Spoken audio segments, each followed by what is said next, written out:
In today's video, I'm going to show you how I transform a Squarespace website template to go from this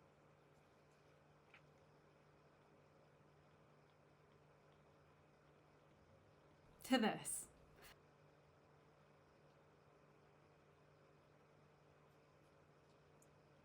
Hi, I'm Sarah from Magdalene Design Co., and we design Squarespace websites for service-based businesses like interior designers, photographers, home builders, etc. In this tutorial, I'm going to customize the Juniper template.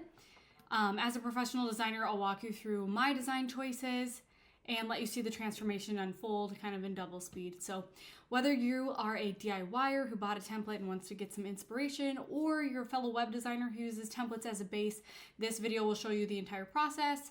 I'll kind of talk through my my vision from like branding and just mood boarding all the way to how I customize the actual template. All right, so before I get to the actual customizing the template, I wanted to talk through my thought process a little bit as I am rebranding a template. So as a web designer, this is one of our most popular packages is the 2-week website, which we start from a template. So this is something I am constantly doing.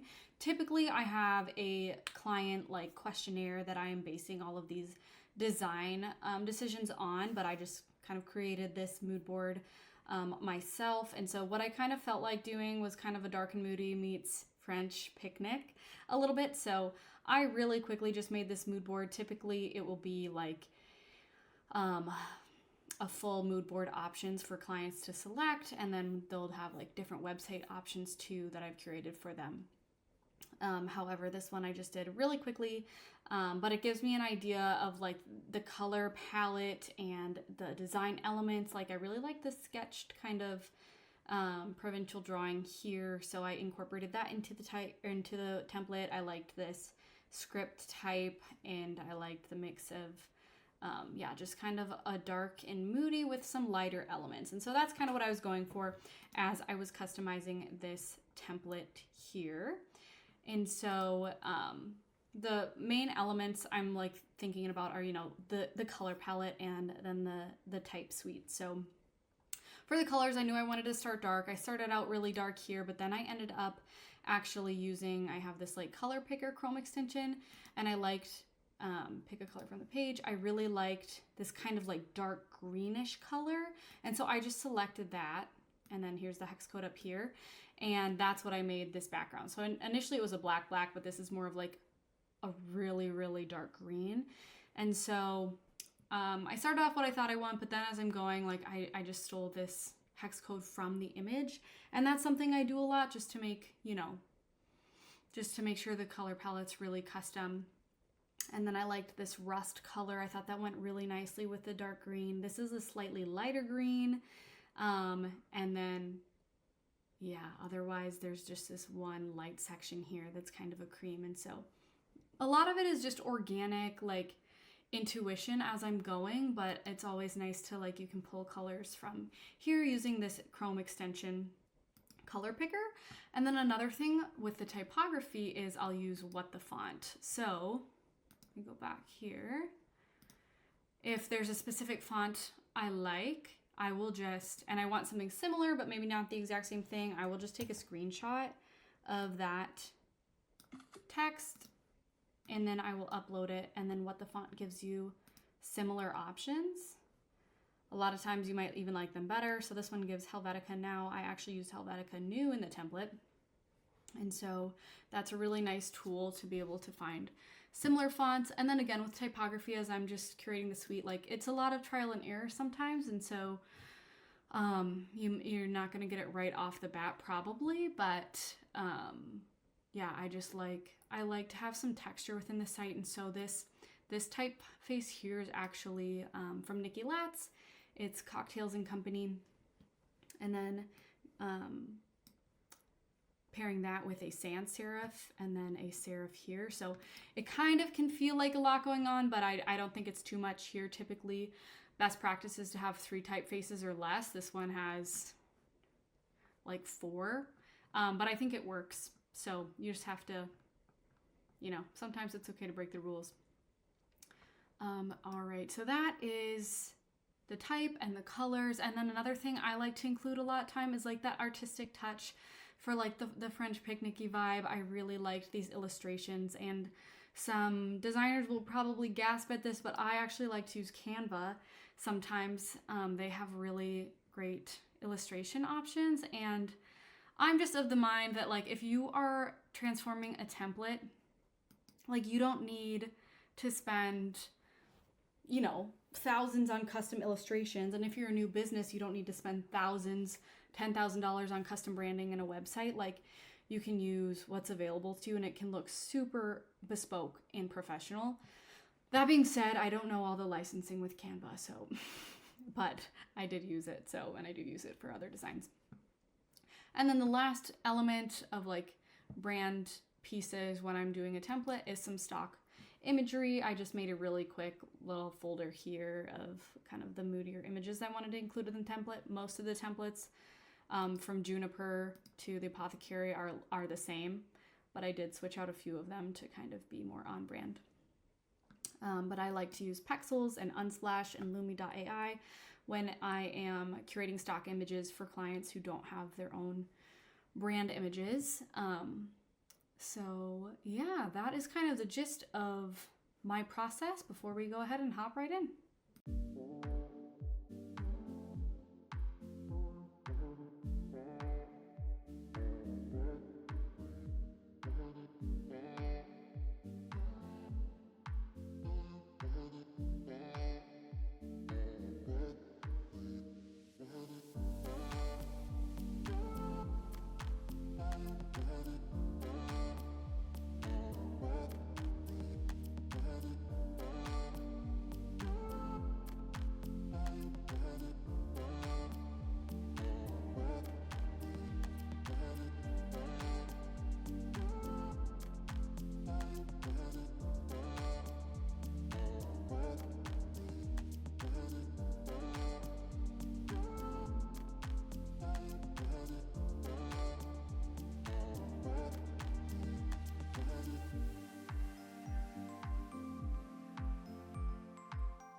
right, so there you have it. That is the Juniper template customized before and after. If you have any questions, feel free to leave them in the comments below.